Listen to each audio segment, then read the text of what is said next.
దేవుని మహాకృపను బట్టి దైవ గ్రంథంలో 1వ కొరింథీయులకు రాసిన పత్రిక 3వ అధ్యాయం 16వ వచనం చెప్పినట్లుగా మీరు దేవుని మందిరమై ఉన్నారని మీరు ఎరుగరా.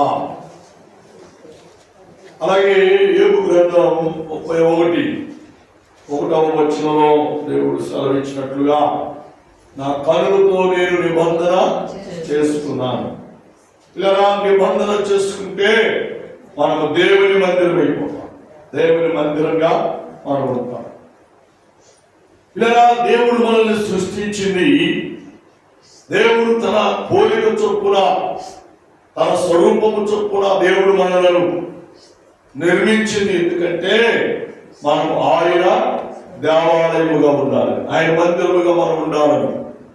అయితే మానవుడు ఎవడి స్వభావముతో స్వార్థముతో ఈ మందిరాన్ని ఏం చేస్తున్నాడు? కళంకం చేస్తున్నాడు. ఈ మందిరం అనబడే మనలను మనము పాడు చేసుకుంటున్నాం. అదే 3:16 అంటాడు, ఎవడైనా దేవుని మందిరమును పాడు చేసిన విడలా నేను వారిని పాడు చేస్తాను. అది చాలా చాలా జాగ్రత్తగా మన మందిరాన్ని మనం పాడు చేసుకోకూడదు. మన మందిరమును మనము కళంకము చేసుకునే వారముగా ఉండకూడదు. అలా ఉంటే మన జీవితాలలో దేవుని కృపను పోగొట్టుకునే వారముగా ఉంటాం, దేవుని కాపుదలను మనము పోగొట్టుకునే వారముగా మనం ఉంటాం. నేను మీకు జ్ఞాపకం చేస్తాను, ప్రేమ ఏం కాదు, మచ్చన పడదు, అసూయ పడదు కదండి. శనివారం దేవుడు మనతో మాట్లాడాడు. యేషేవు అనరు కొట్టినా ఇబ్బంది పెట్టినా వాళ్ళు అందరూ యేషేవు చేతికి దొరికినా మచ్చర పడనే మచ్చర పడ, అందరిని ప్రేమించాడు. ఎంత మంచి దేవాలయం! మరి మనం ప్రేమిస్తున్నామా? మనము ప్రేమించే వారముగా మనం ఉన్నామా అనేది ఒకసారి మనల్ని మనం పరీక్షించుకుందాం. ఈరోజు దేవుని వాక్యంలోని 1వ కొరింథీయులకు రాసిన పత్రిక 13వ అధ్యాయం 4వ వచనంలో ప్రేమ డంబముగా ప్రవర్తించదు. ఏమనదు? ప్రేమలో డంబం, అర్థమైందా? అతిశయం. అతిశయం నాకంటే మించిన వాళ్ళు ఎవరండి? నేనెందో మీకు తెలుసా? డంబం, గర్వం. గర్వమునకు ముందు నాశనం నడిచిందండి. దేవుని మందిరములో ఉండకూడనటువంటి లక్ష్యం ఏది అంటే గర్వం, డంబం ఉండనే ఉండకూడదు. ఏముండాలి? దేవుని మందిరములో ప్రేమ ఉండాలి, దేవుని మందిరములో దయ ఉండాలి, దేవుని మందిరము మచ్చల పడనే పడదు. ఇలా ఈరోజు దేవుడు మనతో మాట్లాడుతున్నాడు. మందిరము మనలో డంబము ఉండనే ఉండదు. డంబం అంటే గర్వించే స్వభావం. పెద్దలను గౌరవించరు, పెద్దలకు లోబడరు. ఏమండి, ఇదివరకు ఈ ఎనభై కాలానికి వెళ్తే ఒక 40-50 సంవత్సరాల క్రితం వెళ్తే మామ వస్తున్నాడు అంటే ఏమండి, ఇంట్లో కోడలు లేచి నిలబడాలి. ఆయన లోపలికి వెళ్ళిన దాకా కూర్చోడానికి లేదు. కూర్చోవచ్చు కానీ ఆ రోజుల్లో ఉన్నటువంటి గౌరవం, ఆ రోజుల్లో ఉన్నటువంటి మర్యాద ఈరోజు బావొత్తి ఏంది?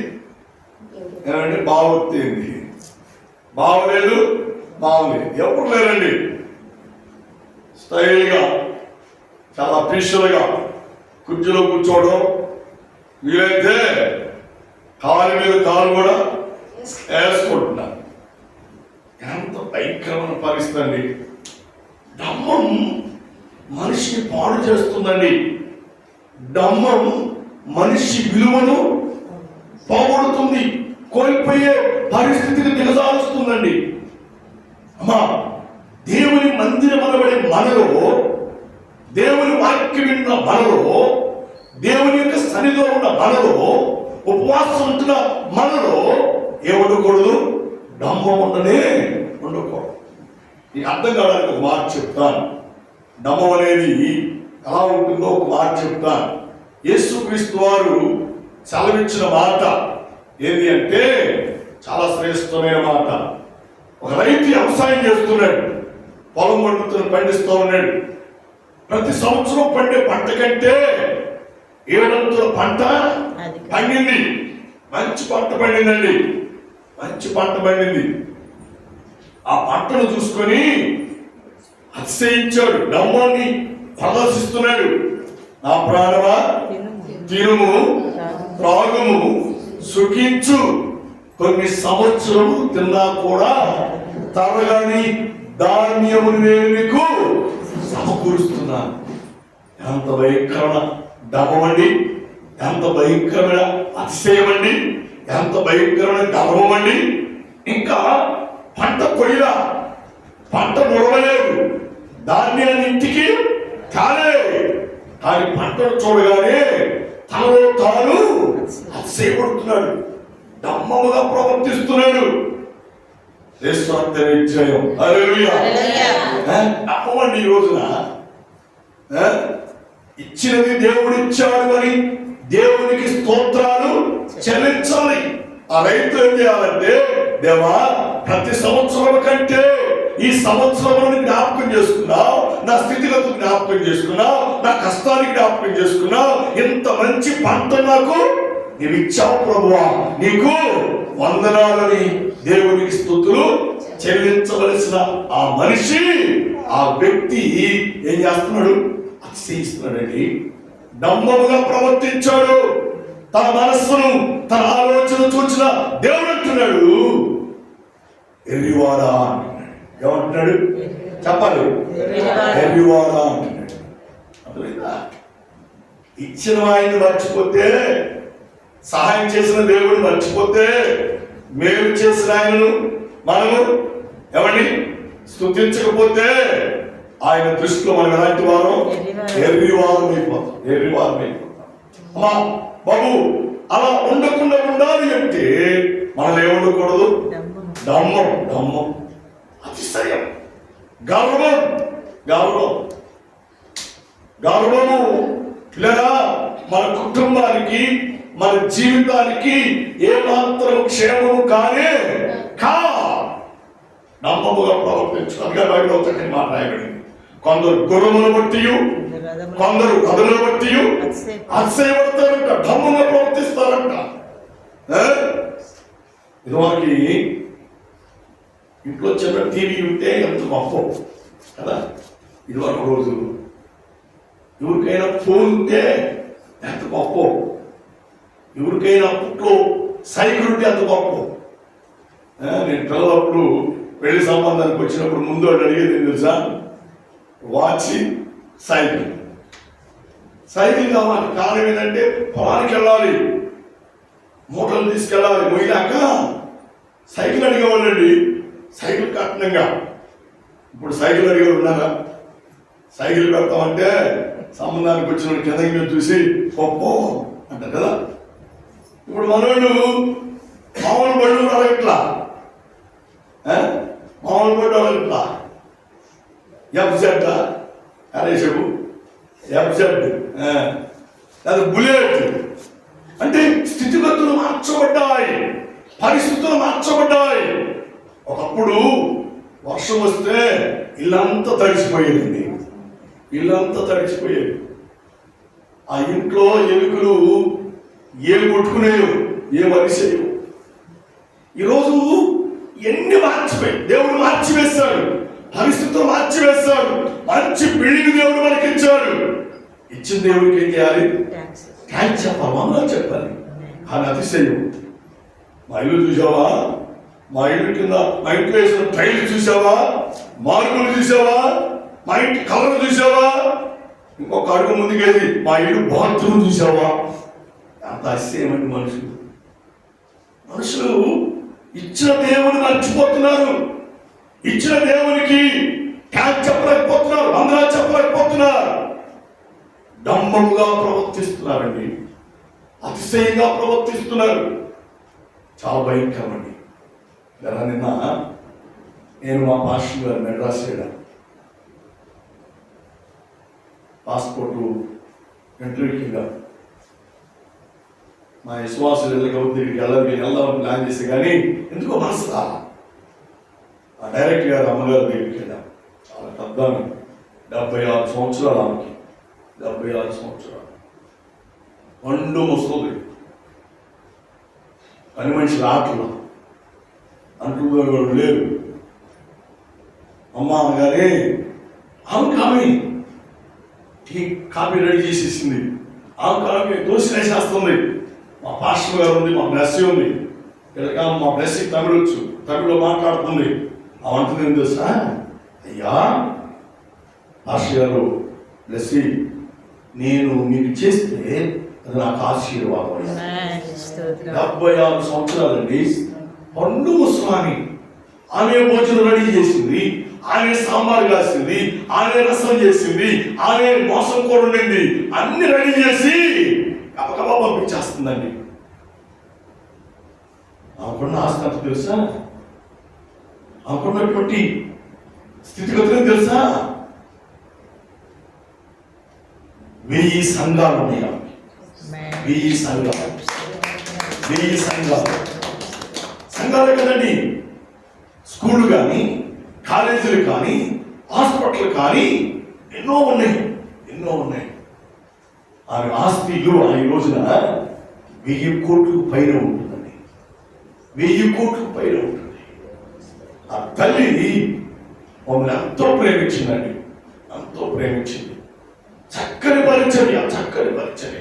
నేను అన్న నమ్మతో, అమ్మా మేము 7:30 కల్లా ఇంట్లో చెడిపోవాలి, ఇంటర్వ్యూ ఆఫీస్కి ప్రార్థన చేసి పంపించమా అన్న. నేను వెళ్ళేసరికి అన్ని రెడీ చేసేసిందండి. ఆ తల్లి ఎప్పుడు లేచిందో అమ్మా. ఆమె దైవ భక్తి కలిగినటువంటి దేవుని కుమార్తె. ఆమెలో ఎంతో మంది పనివారు ఉన్నారు, ఎంతో మంది సేవకులు ఉన్నారు, ఎంతో ఆధిపత్యం ఉంది, ఎంతో అధికారం ఉంది. కానీ ఆమె లేదు తెలుసా, దమ్మము లేదు. దమ్మము లేదండి. దమ్మము లేదు.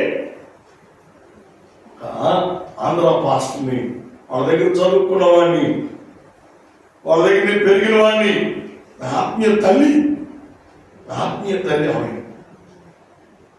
నిజంగా ఆ తల్లి తను తాను తగ్గించుకొని దమ్మము లేకుండా, ఆఖరికి నేను చిన్న ప్లేట్ కూడా కడగడానికి ఇష్టపడదు. అవి నేను కడుగుతానయ్యా, పెట్టలేదు, నేను కడుగుతాను, పెట్టాలండి.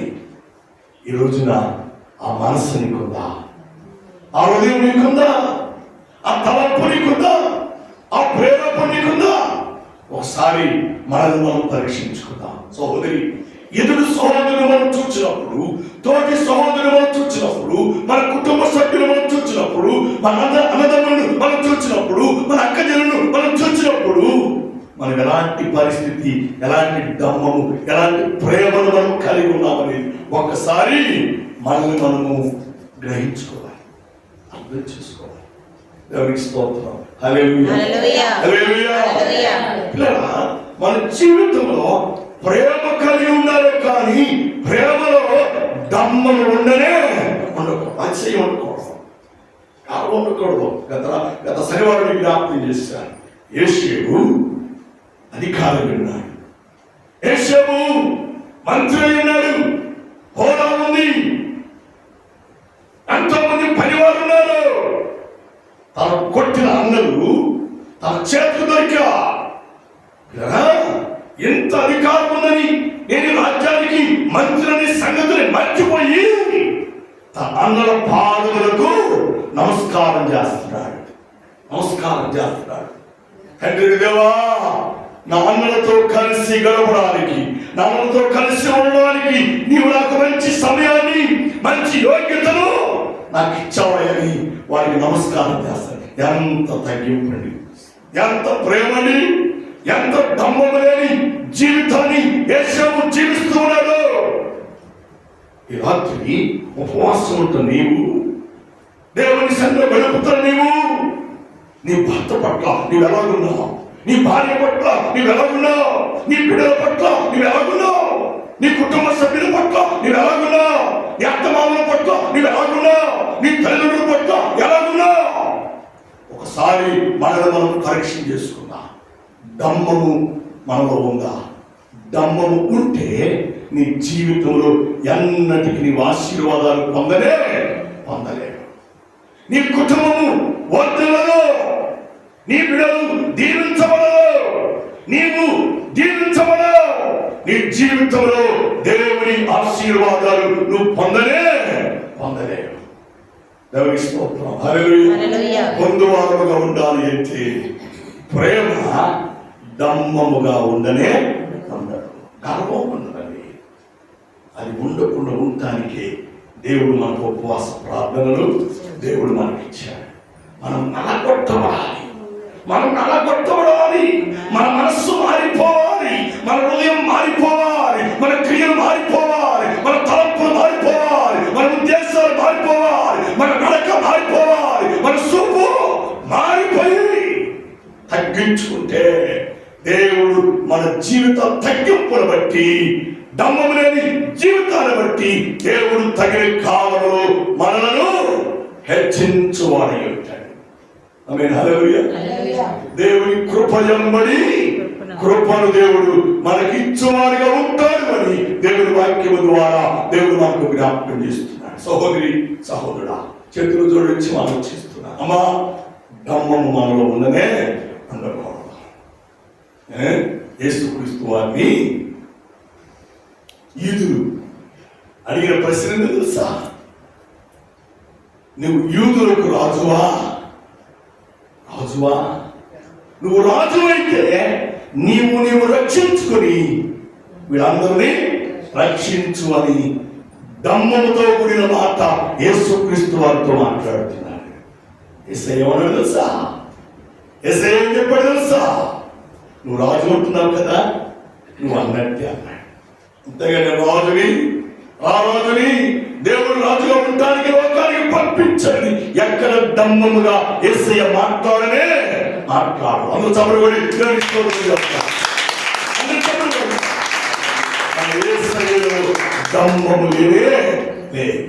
దమ్మము లేదు కాబట్టి దమ్మము లేదు కాబట్టి ఆయన కూర్చొని నీళ్ళతో శిష్యువుల పాదాలు కడిగి తన రుమాలు తీసుకొని శుభ్రంగా చూపించాడు. సర్వశక్తుడైన దేవుడు, ఎన్నో అద్భుత కార్యములు చేస్తున్న దేవుడు, చనిపోయిన వారిని బ్రతికించిన దేవుడు, ఎవరి వ్యాధిగ్రస్తులను బాగు చేస్తున్న దేవుడు తన్ను తాను తగ్గించుకొని ఎక్కడైనా దేవుడు అతిశయము దమ్మము క్రీస్తులో లేకుండా ఆయన శిష్యువుల పాదములు కడిగాడు, తుడిచాడు. ఎంత గొప్ప తగ్గింపండి. ఈరోజు మనకున్నా, ఈరోజు మనం చేస్తున్నామా? నిజంగా అప్పుడు తల్లి అమ్మగారు పేరు రుత్ అమ్మగారు చేసిన పరిచయం కళ్ళం నీళ్ళు వచ్చిందండి. పండు ముసలండి, ఎర్రగా జాంపుల్లా ఉండింది, ఎంత ఎర్రగా ఉండిందో. కానీ అప్పటికి ఆమెకి స్టంట్ వేశారు.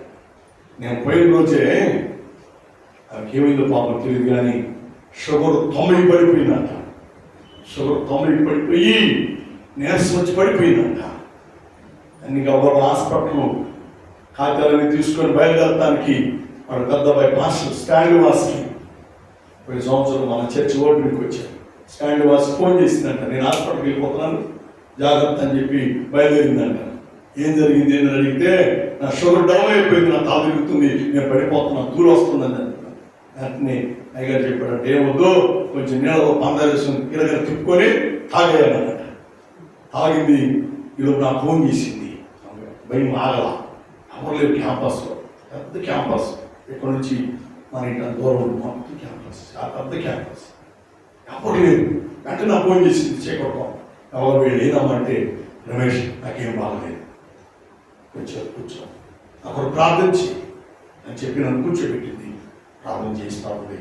ఈలోపు షుగర్ లెవెల్ అయిపోయింది, లేచింది. ఎవరు వెళ్ళిపోయి కూర్చో కాఫీ పెట్టిపోతానని కాఫీ పెట్టించి మా బాగాలేదంటే ఏదో సావకుడికి నేను పరిచయం చేస్తే దేవుడు నాకు మంచి ఆరోగ్యం దేవుడు నాకు ఇస్తాడు. ఎంత విశ్వాసం, ఎంత తగ్గింపండి, ఎంత తగ్గింపు. దేవునికి స్తోత్రం. హల్లెలూయా. ఆరోగ్యం సహకరించకపోయినా, వయసు సహకరించకపోయినా, ఆమె స్టంట్ వేసిన గుండెలు వారు చేసినా కూడా ఎక్కడ నేను బలహీనురాలు కాదు, నేను సేవకుని పట్ల దేవుని పట్ల తగ్గించుకునే ఉన్నా. డంబం లేని బ్రతుకండి. ఆమేన్. హల్లెలూయా. హల్లెలూయా. రాత్రి ఉపవాస కూడికలో మనల్ని మనం సరి చేసుకుంటూ, మనల్ని మనం తగ్గించుకుంటూ, డంబము లేకుండా, అతిశయము లేకుండా, గర్వము లేకుండా, తిరస్కరించే మనస్సు లేకుండా దేవుని చిత్తాన్ని బట్టి మనం జీవించినట్లయితే పరిశుద్ధాత్మ దేవుడు మనల్ని బలపరుస్తాడు. పరిశుద్ధాత్మ దేవుడు మనకు సహాయం చేస్తాడు. కాబట్టి మనల్ని మనం దేవుడికి అర్పించుకున్నాం. డంబముగా ఎప్పుడు ఉండదండి. ఇక్కడ దేవుడు మిమ్మల్ని ప్రేమించి మంచి ఆస్తి దేవుడు మీకు ఇవ్వచ్చు, మీ పిల్లలకు మంచి ఉద్యోగాలు దేవుడు మీకు ఇవ్వచ్చు. కానీ ఎక్కడ ధర్మముగా ప్రవర్తించనే అతిశయించబడ్డాడు. అతిశయం ముందు నాశనము నడుస్తుంది. కాబట్టి అతిశయించబడ్డాడు. ఏది ఇచ్చినా, ఏది దేవుడు మనకు అనుగ్రహించినా అది దేవుడు ఇచ్చినదిగానే మనము భావించాలి. దేవునికి స్తోత్రం. హల్లెలూయా. హల్లెలూయా. లైవ్ లో ఉన్న ఒక మాట చెప్పాలని ఆశపడుతున్నా. దేవుడు నాకు అన్ని ఇచ్చాడు, కారు కూడా ఇచ్చాడు. కానీ కారు ఉందని అన్నీ నేను ఇప్పుడు అసేపట్టమే కాదు, నా పరిస్థితి, నా స్థితిగతులు మార్చబడటానికి బయట వాడికి కూడా ఇద్దాను. అతిశయించలేదు నేను. ఎవరైనా బ్రదరు వాడికి వస్తావంటే వస్తాను, వస్తాను. అతిశయం కాదు. దేవుడు ఇచ్చిన దాన్ని బట్టి దేవుడికి వందనాలు చెబుతూ మనం దేవుడు ముందుకు నడవాలి అంటే అనేకులకు మనం సహకరించే వారంగా మనం ఉండాలి. దేవుడు మనకు మేలు చేసేవాడిగా ఉండాలి. మన సహోదరి అయిన ఆంధ్రరత్న నగరంలో డేవిడ్ అని ఉన్నాడు. వాడు చెల్లి క్యాన్సర్తో బాధపడుతుంది. బ్రోన్ క్యాన్సర్, భయంకర క్యాన్సర్. నేనే ఆయిల్ కొట్టించుకుని, నేనే డ్రైవర్. నేను పాస్టర్గా వెళుతూ భోజనం వండుకొని తీసుకువెళ్ళాను. అన్ని విధాలుగా సహకరించడానికి మేము ప్రయత్నం చేస్తాం. వాకే కదండి మన సంఘంలో ఎవరికైనా బాగాపోతే నా వంతు నేను కృషి చేయను, నా వంతు నేను సహకరిస్తూ ఉంటాను. కానీ ఏంటంటే దమ్మము లేకుండా ప్రవర్తించాలి. ఆమేన్. హల్లెలూయా. హల్లెలూయా.